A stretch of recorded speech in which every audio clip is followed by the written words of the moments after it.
Hello everyone, and welcome back to Newton Community Farms YouTube channel. I'm Jay Villar, and today we're talking to you about Kabocha squash. Kabocha squash is a Japanese variety winter squash that is getting a lot more popular here in the West because of its velvety, nutty, creamy, and sweet flavor. It's the taste, I would say, is between a pumpkin and a sweet potato.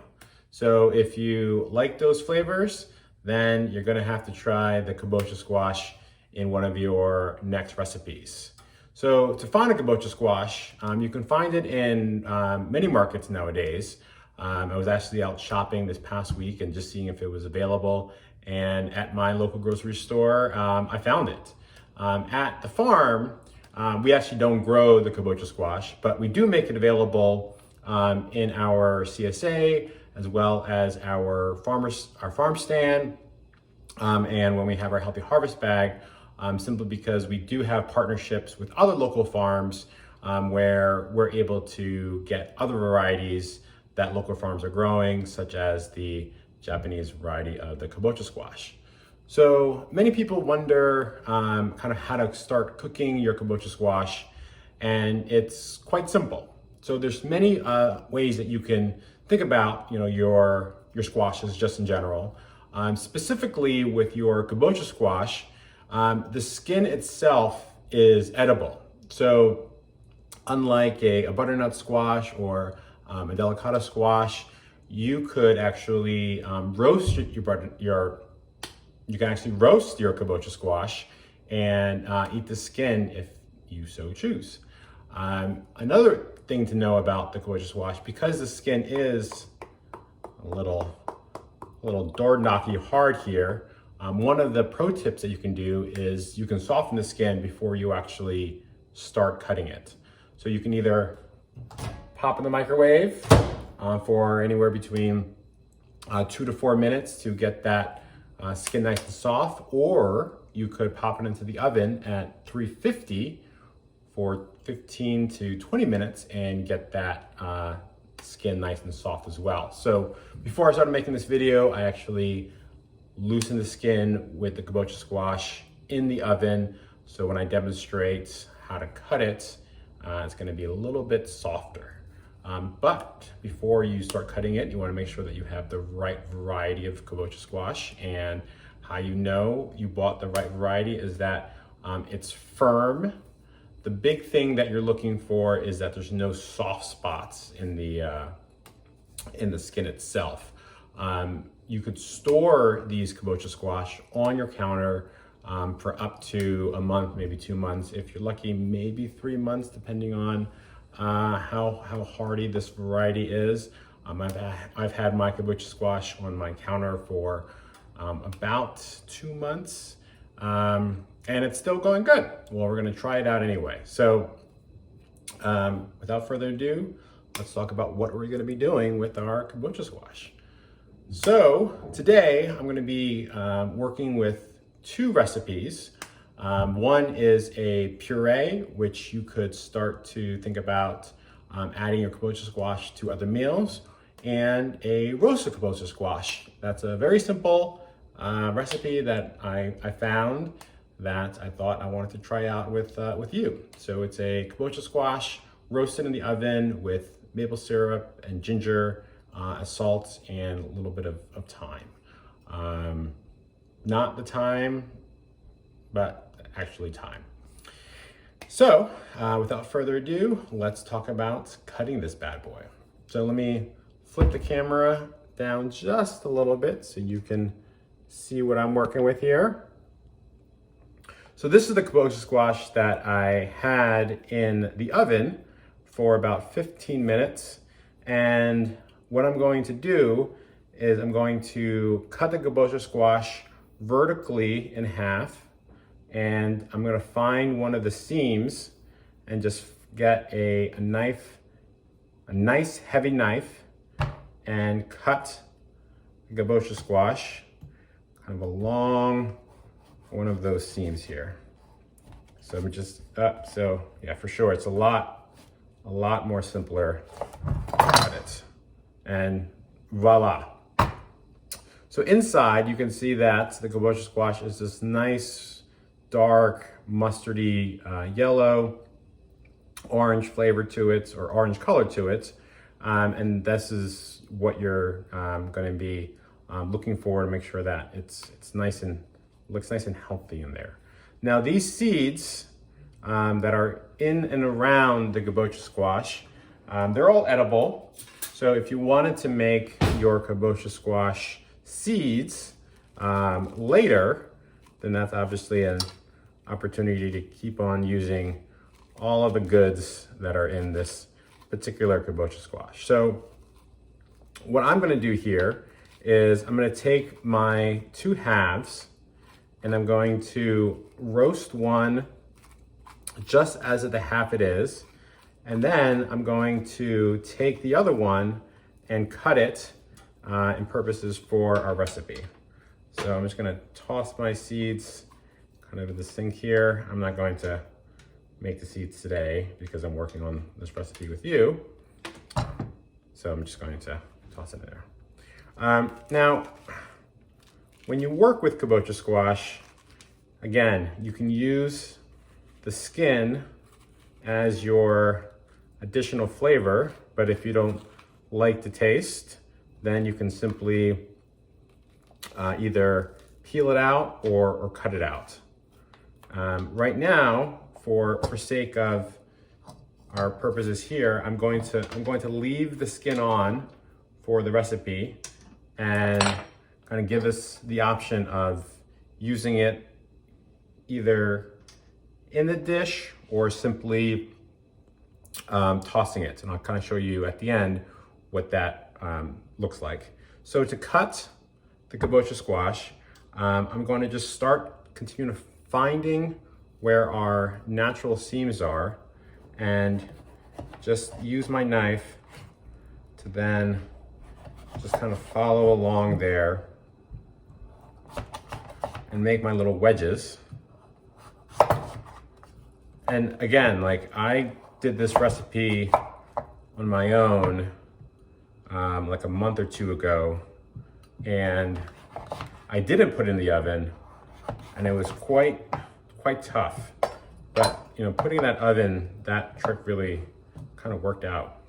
All right, so first thing that we're gonna do is I have a big old bowl here, and I put some olive oil in there already just to kind of get a little head start. So you're looking for a couple of tablespoons of olive oil. I minced up some ginger.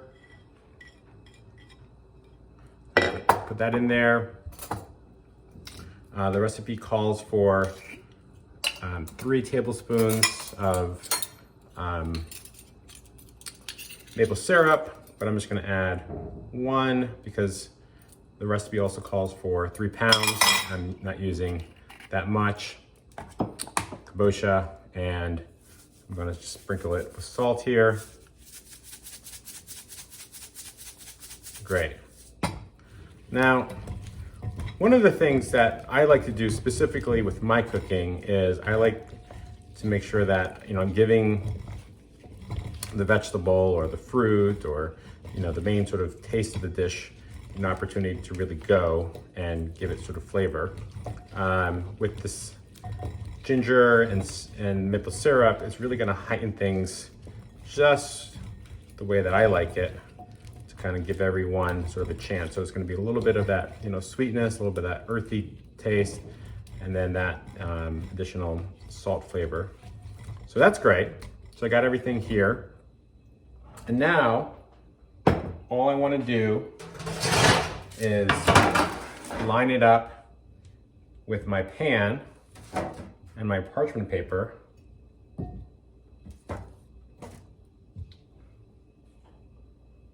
And I'm simply gonna line it out. Now for this purpose and this demonstration, you know, simply what I'm doing is I'm going to be roasting this and then using the inside of this half for my demonstration of how to get that puree. So in the bowl, I have some leftover marinade here. So I have the honey, the maple syrup and the olive oil and the ginger. And all I want to do is just use that extra little bit just to kind of coat the rest of the inside of my kabocha. And with that, I'll turn it upside down.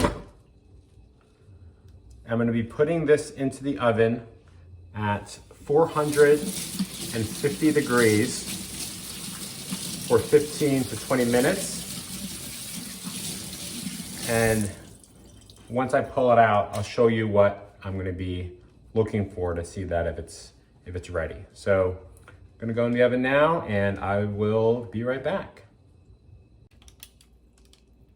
All right, so now we roasted our kabocha squash for 15 minutes at 450 degrees, both using the half squares that I cut, as well as half of the kabocha squash itself.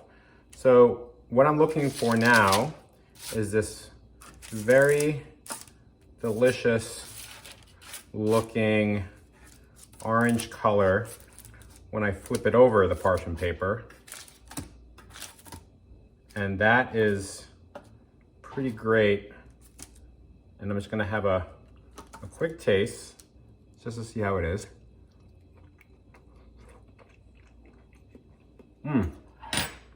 Very sweet. But I'm going to put it in the oven just for about 5 more minutes or so.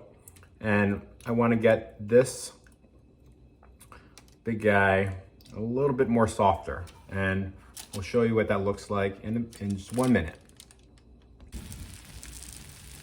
All right, so we got this now out of the oven for the second time for additional 5 minutes or so. And we got our cut kombucha nice and tender. All I'm doing is doing a fork test, seeing if it simply goes through the skin and the flesh quite easily, which it does. And all I'm going to be doing is waiting for this to cool down, and I'm going to be scooping out the middle of our half moon here. So let's kind of flip it over and seeing what that looks like.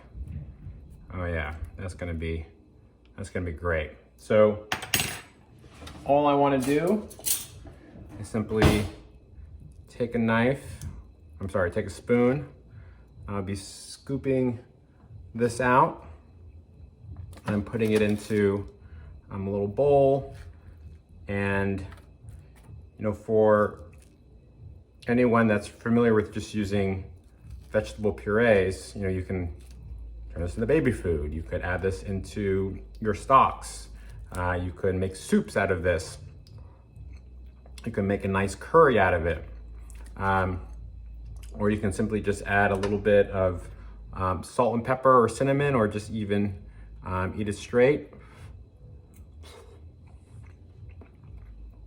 And just really get that sweet flavor that is a cross between the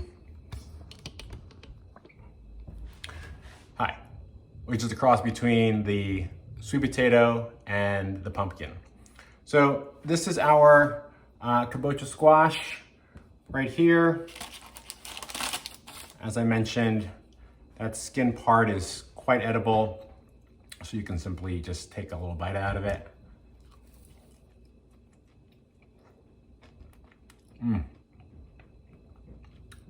There's a little crunch to it too. So I know that the recipe that I put online called for time, but I didn't have any time for this time. So feel free to incorporate that in your recipe. Let me know how it goes. And until then, I'll be enjoying some kabocha squash for my little dinner. Bye guys, see you next week.